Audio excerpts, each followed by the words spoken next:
জ্ঞান অর্জন করা খুব জরুরি, তাই না? খালি জানলাম আর পড়লাম, জ্ঞান অর্জন করলাম না, তার মানে কি বিষয়টা সম্বন্ধে আমরা পুঙ্খানুপুঙ্খানুভাবে অর্জন করতে পারলাম না, তাহলে ওটার কোনো সার্থকতা আছে? নাই। আচ্ছা, এখন ইতিপূর্বে আমি বলছি যে প্রত্যেকটা ট্রেড, এক একটা ট্রেডের এক একটা কাজ আছে। সেই কাজগুলা করতে গেলে কি, যেমন ওই যে আমরা সায়েন্স, আর্টস, কমার্স বিভিন্ন বিষয় নিয়ে পড়ি না? তারপরে কিছু কিছু কম্পালসারি সাবজেক্ট থাকে, সেই সাবজেক্ট গুলা সায়েন্স পড়ুক, আর্টস পড়ুক আর কি কমার্স পড়ুক, তাই না? তারপর এগ্রিকালচার, টেকনোলজি, বিভিন্ন ধরনের আছে বিষয়। তাহলে কিছু কিছু বিষয় আছে, সেটা প্রত্যেকটা ছাত্র এবং ছাত্রীকে পড়তে হয়, পড়তে হয় না? এখন মনে করো মেশন ট্রেডের কাজ হচ্ছে কি, কনস্ট্রাকশন, যত বিল্ডিং, রোড, তারপরে কালভার্ট, ব্রিজ, এই সমস্ত কাজগুলো হচ্ছে মেশনারি, যাকে বলে মেশনারি, যে সমস্ত কাজগুলো আছে সেই কাজগুলো সব হচ্ছে মেশন ট্রেডের।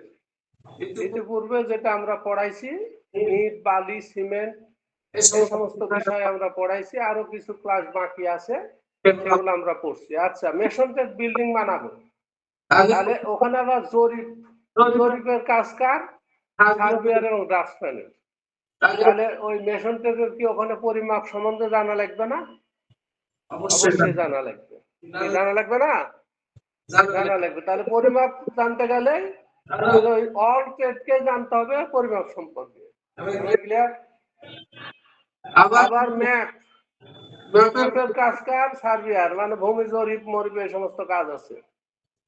এই যে জরিপ কাজগুলাও সমস্ত ট্রেডের জানার দরকার আছে না? ওয়েল্ডিং যে কাজ করে ওরও মাপ সম্বন্ধে জানতে হবে। তারপর তোমার অটোক্যাড, আরো বিভিন্ন যে সমস্ত ট্রেড আছে, প্রত্যেকটা ট্রেড সম্পর্কে প্রত্যেকের জ্ঞান থাকা ভালো। এই জন্য প্রত্যেকটা বিষয় আমি যে সিরিয়ালি পড়া যাচ্ছে, এবং সিরিয়াল দেখো এক একটার সাথে এক একটা অলরেডি রিলেটেড আছে এবং জড়িত। ইতিপূর্বে আমি ম্যাপ সম্পর্কে পড়াইছি। ম্যাপ কিভাবে, ম্যাপ কি? ম্যাপ বলছিলাম ভূমির প্রতিচ্ছবি, হুবহু ভূমির প্রতিচ্ছবি। তারপরে পড়াইছি কি গিডলাইন। গিডলাইন কি? ম্যাপের উপরে লাল বেগুনি রঙের যে খাড়া এবং চড়া যে রেখা থাকে, সেগুলো হচ্ছে গিডলাইন। গিডলাইন আবার কয় প্রকার পড়াইছিলাম? 2 প্রকার, স্ট্রিং লাইন এবং ড্রপিং লাইন। সেটার ভাগও আবার আমরা পড়াইছি না? এখন এনলার্জমেন্ট। এই এনলার্জমেন্ট শব্দটা হচ্ছে কি? এনলার্জমেন্ট এর সংজ্ঞা, প্রকারভেদ এবং তৈরিকরণ পদ্ধতি। এনলার্জমেন্ট অর্থ কোন বস্তুর প্রকৃত আকৃতি হইতে বড় আকারে উপস্থাপন করা, মানে ছোট জিনিসকে বড় আকারে উপস্থাপন করা, ওটাই হচ্ছে এনলার্জমেন্ট। বা দেখানো বা অঙ্কন করা। কোন বস্তু ম্যাপের কোন এলাকার প্রতিচ্ছবিকে, যেটা ম্যাপে থাকে কতটুকু, ম্যাপের নিচে লেখা আছে 1 ইঞ্চি সমান 1 মাইল। ম্যাপে 1 ইঞ্চি সমান 1 মাইল। 1 মাইলের মধ্যে কি কি জিনিস আছে, কোথায় কি আছে, সেটা আবার কি করছে? বড় জিনিসকে, মানে বাস্তব জিনিসকে ম্যাপের উপরে উপস্থাপন করছে ছোট আকারে। আর ম্যাপে যে জিনিসটা আছে, যখন এই যে জরিপ কারককে সার্ভেয়ার, একজন আমিন বলে আমাদের এলাকার ভাষায়, আমিনশিপ, যারা ভূমি জরিপ করে। তাহলে সে কি করছে? যায়া আগে নকশাটা হাতে নেয়, ম্যাপটা হাতে নিয়ে যে জমিটা মাপবে সেটার একটা আকৃতি সুন্দর করে একটা কাগজের উপরে উপস্থাপন করে। করার পরে সেটা বড় আকারে মার্কিং করে নেয়। তাহলে ছোট জিনিসকে বড় আকারে অঙ্কন করা বা দেখানো, তাকে এনলার্জমেন্ট বলে। ক্লিয়ার?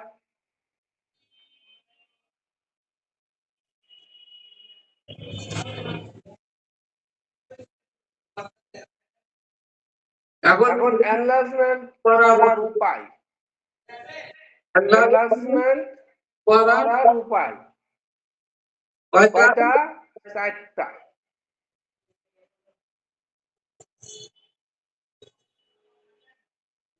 ক লাইন টেনে,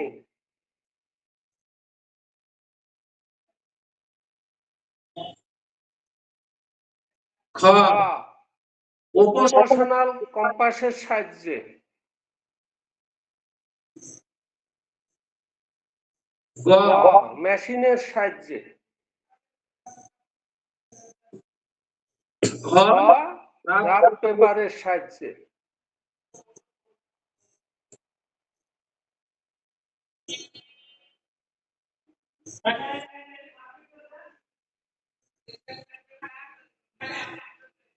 এখানে কি বললাম? এনলার্জমেন্ট এর সংজ্ঞা বলছি কি, যে কোনো প্রতিচ্ছবিকে বড় করে বিস্তারিত ভাবে বোঝানোর জন্য বা অঙ্কন করাকে এনলার্জমেন্ট বলে সংক্ষেপে। আবার কোন বস্তুর প্রকৃতি আকৃতি হইতে বড় করে দেখানো বা অঙ্কন করাকে এনলার্জমেন্ট বলে। এনলার্জমেন্টের করার উপায়, এনলার্জমেন্ট করার উপায় কয়টা? 4টা।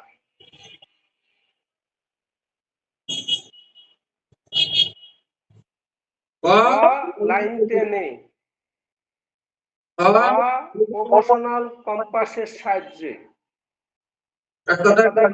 কম্পাসের সাহায্যে, গ মেশিনের সাহায্যে,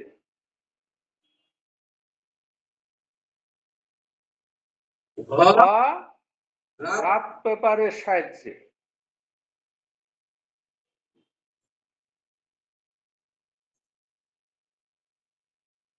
নাকি এনলার্জমেন্ট করার উপায় নাকি? এখন এনলার্জমেন্ট কত প্রকার? 4 প্রকার। এনলার্জমেন্ট করার উপায় কয়টা? 4টা। আবার এনলার্জমেন্টের প্রকার ভেদ কয়টা? 4 প্রকার।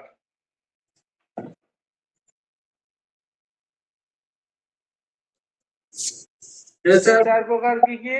Full time enlargement, full time enlargement, free time enlargement, full time enlargement.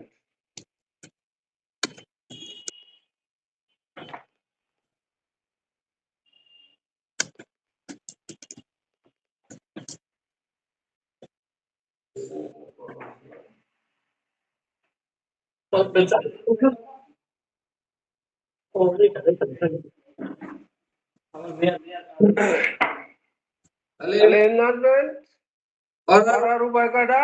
4টা। আবার এনলার্জমেন্টের প্রকার ভেদ আবার 4টা। প্রকার ভেদের মধ্যে 4টা কি কি? Full time, to time, three time, full time. উপায় কয়টা? 4টা। আবার প্রকার ভেদ, প্রকার ভেদ কয়টা? আসসালামু আলাইকুম। প্রকার ভেদ কয়টা? 4টা। প্রশ্ন থাকবে এনলার্জমেন্ট করার উপায় 3টি, 4টি, 5টি। সঠিক উত্তরের উপরে টিক চিহ্ন দাও। তাহলে মনে রাখতে হবে উপায় আর হচ্ছে প্রকারভেদ। তারপর হচ্ছে বলছে কি এনলার্জমেন্ট প্রকারভেদ হচ্ছে আবার কয় প্রকার? 4 প্রকার। 3 প্রকার, 4 প্রকার, 5 প্রকার। এনলার্জমেন্ট।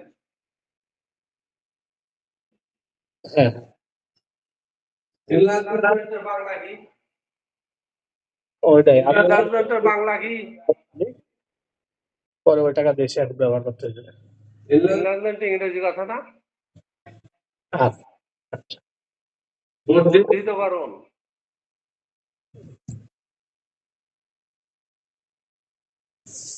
তাহলে ওটাও 4 প্রকার, উপায়ও 4 প্রকার, টিক চিহ্ন দিয়ে দিলাম। এটাও 4 প্রকার, টিক চিহ্ন দিয়ে দিলাম।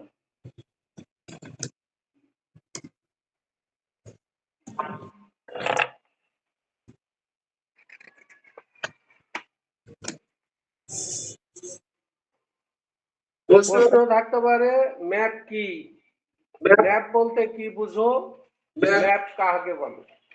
কেউ যদি এক কথায় উত্তর দেয় ম্যাপ ভূমির প্রতিচ্ছবি, 1 নাম্বার পাবে।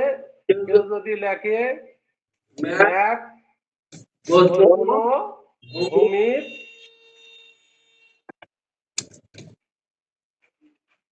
বিভিন্ন তথ্য, গাছপালা, তরুলতা, বিল্ডিং, রাস্তাঘাট সবকিছু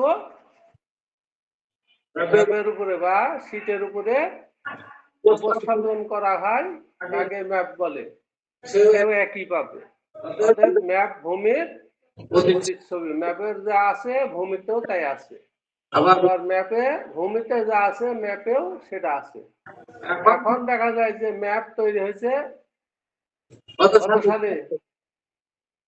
72 সালে, 71 সালে, অথবা 74-এও তৈরি হয়েছে, অনেক সময় 80-তে তৈরি হয়েছে।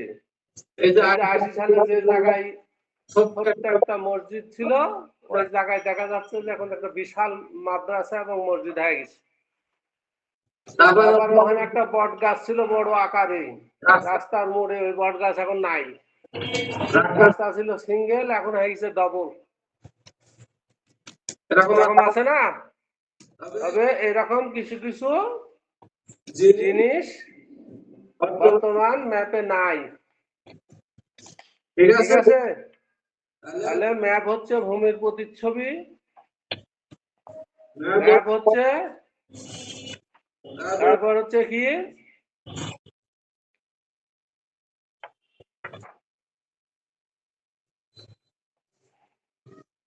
এনলার্জমেন্ট। আজকে বললাম এনলার্জমেন্ট হচ্ছে কোন বস্তুর প্রকৃত আকৃতি হইতে বড় ধরনের ভাবে বা উপায়।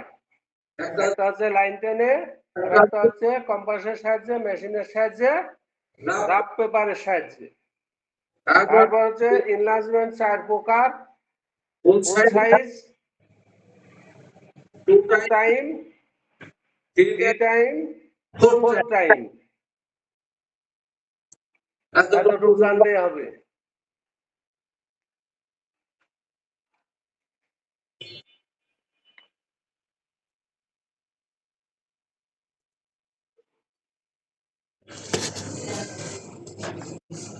আমরা এখন শিখবো বাংলা ব্লক। বাংলা ব্লক লেখার সংজ্ঞা।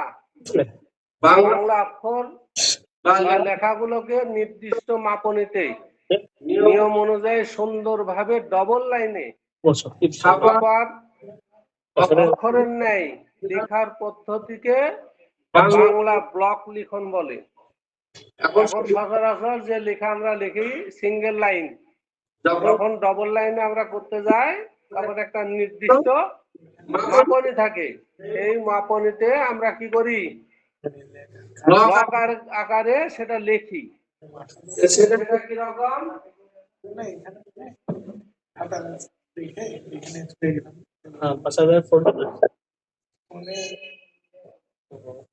সমস্যা নেই।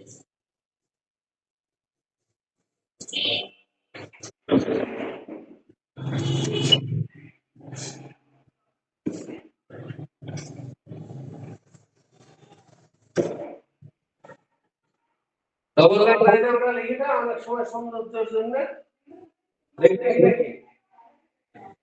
হ্যাঁ, এটা হচ্ছে ব্লক। ডবল লাইনে আমরা লিখলাম, এটা হচ্ছে ব্লক, ব্লক আকারে লেখা। এটা হচ্ছে বাংলা ব্লক, যেটা আমরা কি করি, বাংলা অক্ষর বা লেখাগুলোকে নির্দিষ্ট মাপনীতে, অনেক সময় আমরা এরকম দাগ কেটে নিই, যেটা আমরা 1 ইঞ্চি পরিমাণ লিখবো, তাহলে এখানে 1 ইঞ্চি দাগ থাকতে হবে নাকি, জায়গা 2 ইঞ্চি বা 3 ইঞ্চি লিখবো। তাহলে ওইভাবে নিচে আমরা দাগ কেটে নিলাম, তাহলে এই দাগের বাইরে আমরা যাইতে পারবো না নাকি? এটা মনে করো 4 ইঞ্চি ব্লক নাকি? বুঝতে পারছি? এটা হচ্ছে ব্লক আকারে লেখা। বাংলা অক্ষর বা লেখাগুলোকে ডবল লাইনে নিয়ম অনুযায়ী নির্দিষ্ট মাপনীতে যে লেখা হয় সেগুলাই হচ্ছে কি বাংলা ব্লক লিখন বলে, আর ইংরেজিতে হলে ইংরেজি ব্লক লিখন, নাকি? এটা হচ্ছে বাংলা ব্লক। ব্লক বাংলা যে সমস্ত উচ্চতা এবং চওড়া প্রায় সমান থাকে তাকে ব্লক টাইপ লেখা বলে। Block type. এখানে আবার বলছে ব্লক লেখার প্রকার হচ্ছে 3 প্রকার। প্রথমে কি বলছি? ব্লক। ডবল লাইনে নির্দিষ্ট মাপনীতে। তারপর কি বলছি? নিয়ম অনুযায়ী যে লেখা হয় সেটা হচ্ছে ব্লক। আর ব্লক আবার বলছে 3 প্রকার। Bangla block.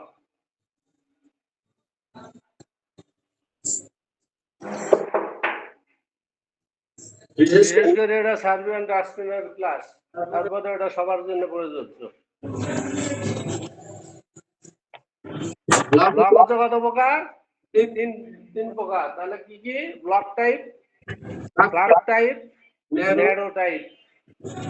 Block type, flat type, narrow type. Block কয় প্রকার? 3 প্রকার। ক ব্লক টাইপ, খ ফ্ল্যাট টাইপ,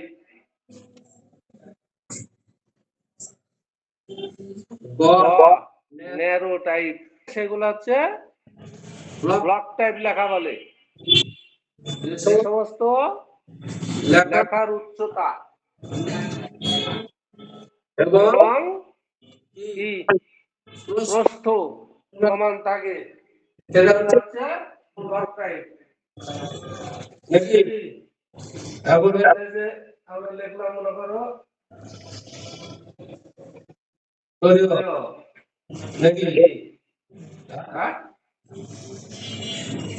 এটার যে উচ্চতা, এই উচ্চতা দেখো প্রস্থে প্রায় সমান আছে।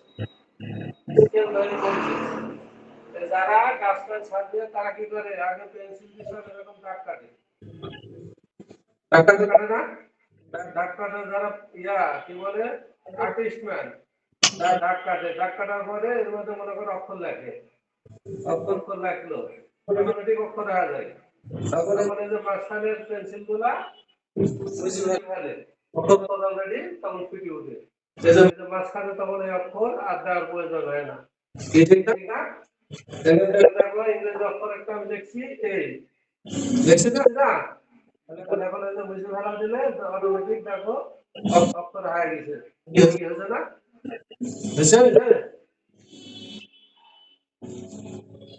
বুঝতে পারছি? তাহলে যেটা হচ্ছে দৈর্ঘ্য এবং প্রস্থ সমান, সেটা হচ্ছে ব্লক টাইপ। ঠিক আছে? ব্লক টাইপ ব্লক টাইপ নাকি? কি বুঝতে পারছি? তারপর হচ্ছে কি ফ্ল্যাট টাইপ।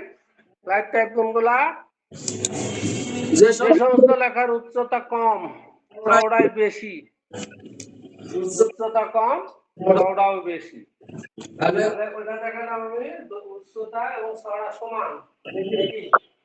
এখন উচ্চতা কম, চওড়া বেশি। তাহলে মনে করো যে ক।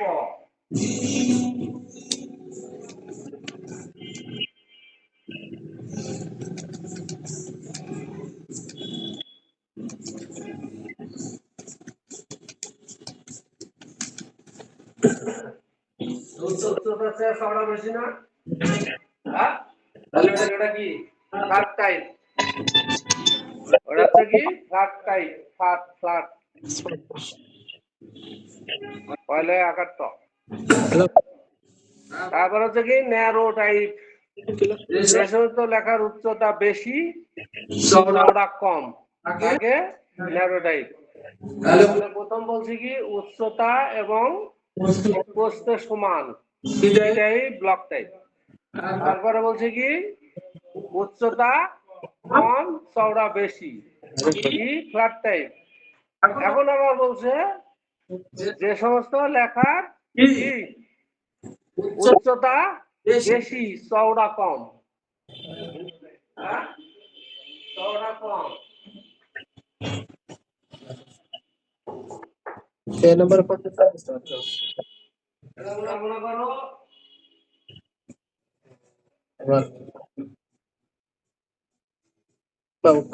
কি করে লেখার সৌন্দর্য বৃদ্ধি করে নাকি?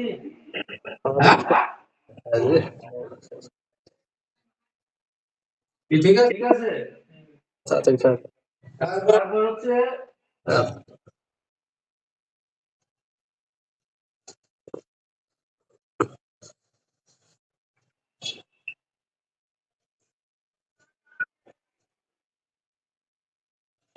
কি প্রিয় লেখা থেকে আমার একটু অনেকে হাসছে। এখন তো সিটির ভাষা তো তোমরা জানো না, আর আমাদের সময় সিটি লিখতে লিখতে আর ওই জন্য আরো হাতের লেখা ভালো হয়ে যেত। এখন হাতের লেখাও খারাপ, কারণ সিটি লেখা নাই তো। আর্গেল ধরা আর সিটি কত টাইপিং কত মডেল, আবার 4 রকমের কালি ব্যবহার হয়েছে। প্রথম মনে করো সবুজ, তারপর আবার লাল, আবার নীল, 3-4 রকমের কালি আন্তরিকতে এমনি বেরিয়ে যায়। আর এখন যে টিপ মারছে হ্যালো, এখন পরশুদিন আমি দাঁড়ায় আছি আমার ফার্মেসির সামনে, বুঝতে পারছি। তাহলে আমরা কি পড়লাম? ব্লক। ব্লক কি লেখা, ব্লক লেখার সংজ্ঞা কি? কোন বাংলা অক্ষর গুলাকে কি নির্দিষ্ট মাপনীতে নিয়ম অনুযায়ী ডবল লাইনে লেখার যে কি পদ্ধতি, এটা হচ্ছে বাংলা ব্লক। আচ্ছা, ব্লক কয় প্রকার? 3 প্রকার। কি কি? Block type, flat type, narrow type. Clear? আচ্ছা, ব্লক টাইপ আবার আমি বলছি কি যে সমস্ত লেখার লম্বা মানে এক কথা দৈর্ঘ্য এবং প্রস্থ, উচ্চতা এবং প্রস্থ সমান, ওটা হচ্ছে ব্লক টাইপ। ফ্ল্যাট টাইপ কি বলছি? যেটা বেশি। আর ন্যারো পাল্টা হয়েছে, যেটা হচ্ছে উচ্চতা বেশি চওড়া তাই বাংলা যে সমস্ত লেখার উচ্চতা কম চওড়া বেশি, ওটা হচ্ছে ফ্ল্যাট টাইপ। আর ন্যারো টাইপ যে সমস্ত লেখার উচ্চতা বেশি চওড়া কম, মানে চিকনগের লেখা। বুঝাইতে পারছি? এটা হচ্ছে তোমার কি ন্যারো টাইপ। ক্লিয়ার? এখন ব্লক টাইপ কোনটা, ফ্ল্যাট টাইপ কোনটা, ন্যারো টাইপ কোনটা, সেটা আমরা দেখাইছি নাকি? দেখাইছি না? এখন মনে করো এটা কি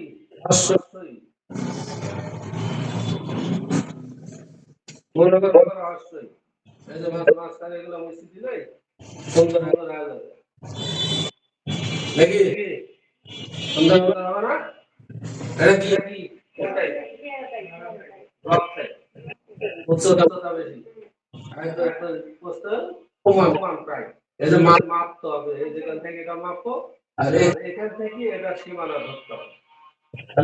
দুইটাই দৈর্ঘ্য প্রস্থ সমান, এটা কি ব্লক টাইপ। আর আরেকটা কি ফ্ল্যাট টাইপ। কি ফ্ল্যাট টাইপ? ফ্ল্যাট টাইপের কি উচ্চতা কম, মনে করো এটা উচ্চতা 15 দিয়ে আমরা দেখাই নাকি? ঠিক আছে। এবার হচ্ছে তোমার ইয়া দাও,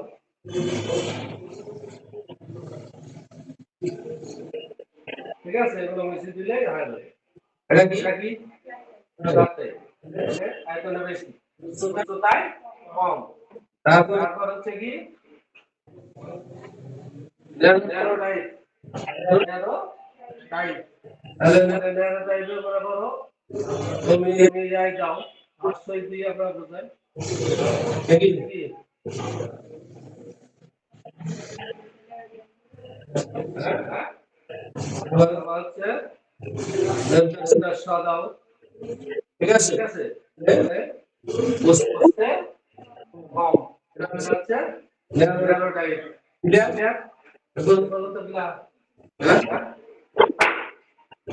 গোড়া হাত দিলে লেখা যায় বুঝলেন যেমন আমরা যে ইয়াতে ক্লাস নিতাম তো আর্মিতে ক্লাস নিতাম বিভিন্ন চিত্র অঙ্কন করতে হয় সহকার ডাস্টার থাকতো ইয়া থাকতো হোয়াইট বোর্ড থাকতো মার্কার থাকতো হাত দিলেই চিত্র হয়ে যায় ছাত্ররা বলতো যে স্যার আমরা এত চেষ্টা করি হয় না আর আপনার হাত দিলে হয়ে যায়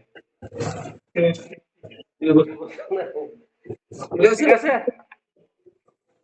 তাহলে এ পর্যন্ত আজকে আমরা মোটামুটি শিখলাম।